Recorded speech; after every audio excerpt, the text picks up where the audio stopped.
Today, we're 3D printing and assembling HMS Vanguard, which is a nuclear-powered submarine. And the files for this are free. You'll find a link in the description. And they're made by the user Math and Katie.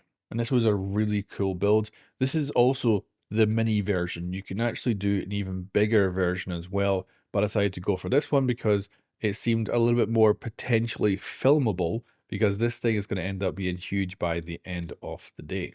And I'm also fully resin printing this. Now, I will say I was hoping to make a much better video out of this, because certainly filming it just did not work out for me too well. But as you can see, the assembly went pretty good actually, and sticking everything together went quite well. And I decided with the initial construction to actually put two halves together, and then that way I'd work on them separately, and then eventually put the whole lot together. This has 3 joins total, and for 2 of the joins, I'm actually going to resin weld them, which is essentially painting the resin in, then curing it with sunlight, and then sanding it down to try and make it look like there's less of a seam there, because this is what it looks like just default. But we're going to try and actually resin up like this.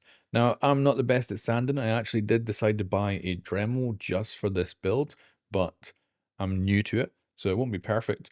However, I think it's going to look a little bit better, and the joins will be just a bit more hidden. And one day I expect I'll actually perfect the technique, and then joins will be impossible to see. And this model actually comes with articulated hatches for the nuclear missiles, but I'm going to glue them all in my one. I do wish this piece would come as an alternate, just single print, because I think it'd be good as, I assume not everyone's going to want articulated hatches.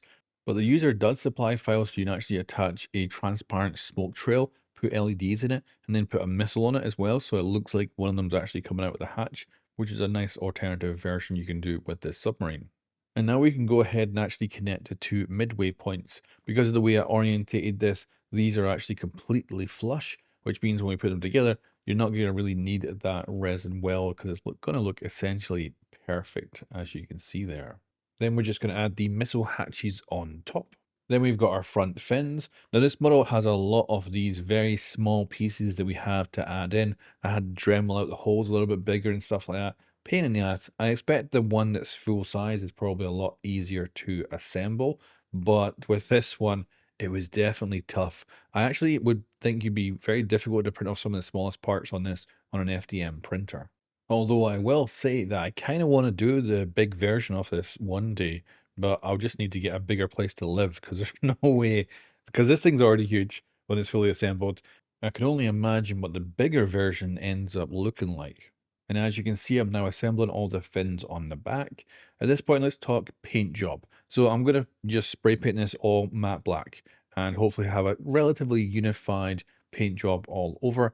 However, I want some contrast, so we're going to be adding 3 hatches on later, and I'm going to actually paint them in silver. I think it'll be a bit too contrasty overall, but I want something that is just bringing something else other than black to this model. Of course, real life, this submarine would be kind of basically dirty, because when these things leave dry dock, they look quite unified in color, but then they gain a lot of different textures and color changes during their time in the ocean.